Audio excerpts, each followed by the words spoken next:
शतकोटिवार प्रणाम। आज आमको पूर्व सुजोग देती प्रधान माँ परिवार शांति स्वस्ति चलते मो जीवन सर्वमंगल प्रभु कीर्तन रखे तथा उपस्थित समस्त माँ मानकर पारिवारिक शांति स्वस्ति पुष्टिचर्या मो जीवन प्रभु कीर्तन रखे माँ मैंने बहुत सुंदर भाव आलोचना करते शुणा इच्छा होता माँ बहुत जो डाक्तर होती इंजीनियर होती किंतु मनुष्य गोटे प्रकृति है जदि परिवार में स्वामी स्त्री भितर संगति ना स्वामी स्त्री भितर जदि शांति ना इंजीनियर आसिकी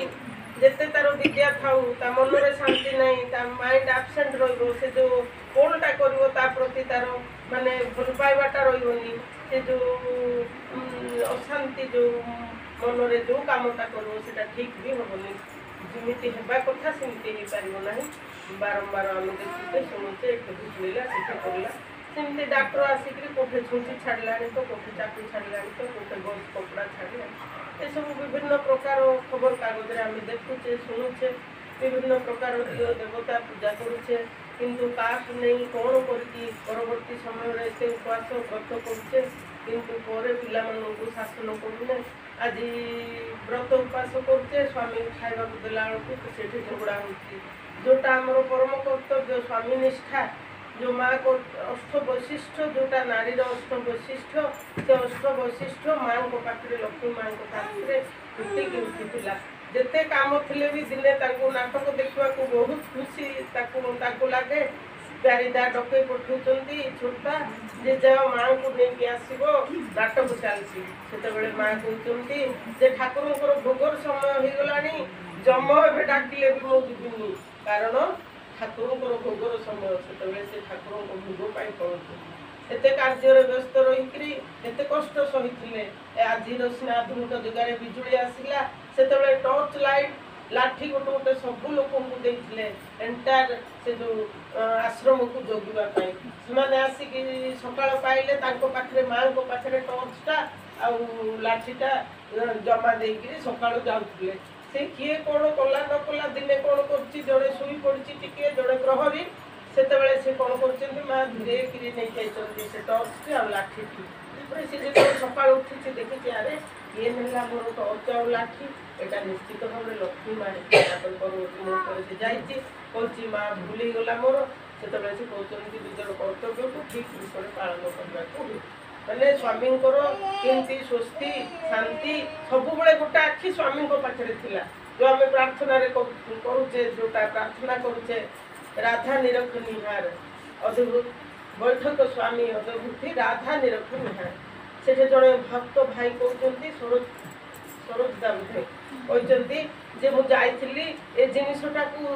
बुझापी जो माँ को चाहिए माँ सबू कम व्यस्त थी गोटे आखि ठाकुर को चाहिए रखी से कौन चाहते कौन खाइबे आज केते थर छिंटिले केबे दही दिहबनी आज पणस गछ को चाहिए पणस तरकारी कराब एत स्वामी निष्ठा पाखे था से देव सन्तान युगाचार्य श्री श्री बरदा जी कि स्वयं शिवों सहित समान जी कि स्वयं विष्णु से जन्म कर ठाकुर संसार को देखे दूसरी परिवार कर नारी जदि स्वामी निष्ठा रहे ताहले से देव सन्तान आसे आजिकल आम सब भल मिलूँ बैगण भल मिलूँ सारू भल टमाटो भल मनीष भल ना कहीं ना स्वामी स्त्री भितर जो संपर्क सुविवाह ना ए जो इष्ट चलनी ना भल सन्तान आसुनी से बापा माँ एत भल हो सन्तानटा मानुनी बापा जर्ज हो पुओ चोर हो यही सब जो जिनिस राज्यपाल पुओ कौन कला बापा के दुखित हुए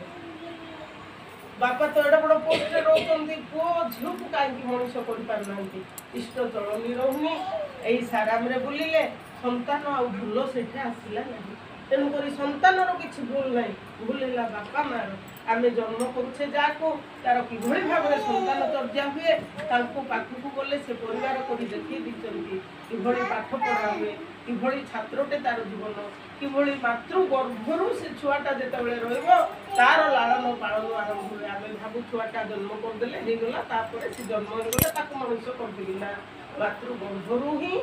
सेवा मनोवृत्ति मार जदि ना छुआर सेवा मनोवृत्ति कौटू आसो से परवर्ती समय तार पितामाता को सेवा करनी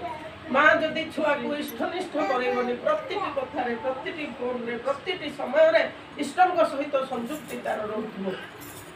से जो पिलाटी इष्टों पथर आगे जान माँ बापा चाली चलन माँ कौन इच्छा माँ कोटा बेसी भल पाती से जिनस से करने को चाहिए कारण बाप माँ जहाँ करने को भल पाए छुआ मैंने से करती स्वामी न कले स्त्री जहाँ चाहे परवर्ती समय धीरे धीरे ठाकुर कहते पुरुष जहाँ नारी जहाँ चाहे पुरुष धीरे धीरे धीरे धीरे केते दिन हेले कर तेणुक आज जो दुनिया रे आम तो समस्ते भल चाहूचे परिवार पुअर झीर घर बोहूर से भल बहुते मिलूनी कहचे आम तो निज भितर आम सन्तान को केते थर नहीं सत्संग आम झील के थर सत्संग आसी शाशु शशुर केमी जो विषय तार कौन अच्छी ज्ञान कि ना माँ को जदि चलन चरित्र ठीक ना से देखनी से परवर्ती समय से घर को सुनते करनी तेणुक आम ही सब अनर्थर कारण होचे आम तेणु दोष देवा क्या निजर चलन चरित्र शिखा समस्ते आसिकी परम पिता श्री चरण तले आसिक कहले सब जिन जाने आम करवा।